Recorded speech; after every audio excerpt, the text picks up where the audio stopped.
Lebaran, berkumpul dengan keluarga besar di kampung halaman, atau masih dalam perjalanan mudik yang penuh dengan perasaan kegembiraan.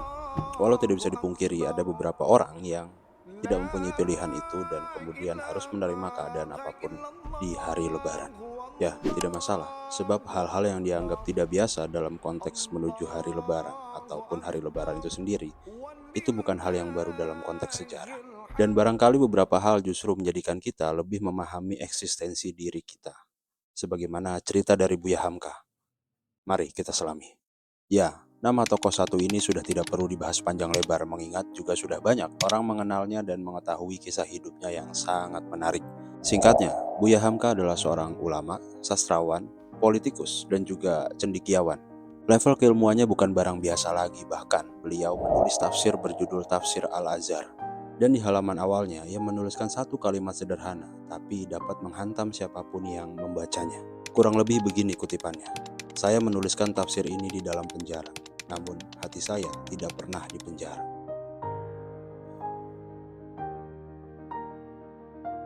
Dalam banget. Artinya, kalau konteks masa penahanan beliau adalah sekitar 2 tahun 4 bulan pada masa Orde Lama atau tahun 1964 sampai 1966, maka tidak menutup kemungkinan beliau menuliskannya di masa-masa Ramadan yang juga kontekstual pada masa menuju Idul Fitri. Dan dalam hal itu, Buya Hamka tidak hanya sosok yang menjalani Lebaran dalam ruang-ruang kehangatan sebagaimana yang didefinisikan oleh struktur sosial. Tetapi lebih dari itu, beliau juga menemukan makna yang lebih eksistensial terhadap dirinya. Ya, maka kita tidak heran kalau beliau menuliskan bahwa meskipun dia dalam penjara, hatinya tidak pernah terpenjara atau tidak pernah dipenjara.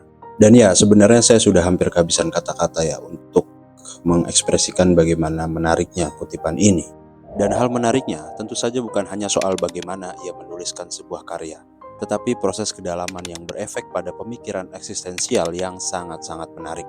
Dan bahkan ada satu kutipan yang sangat tersohor yang barangkali kita semua sudah pernah mengetahuinya. Kutipannya kira-kira kayak gini. Kalau hidup sekedar hidup, babi di hutan juga hidup. Dan kalau bekerja hanya sekedar bekerja, kera juga bekerja.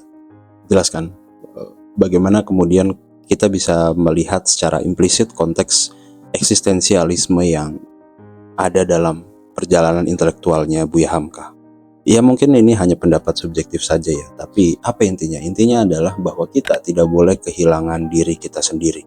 Yang jelas untuk menutup video ini, barangkali semoga kutipan dari Buya Hamka ini menjadi kontekstual untuk kita tidak boleh terpenjara oleh apapun.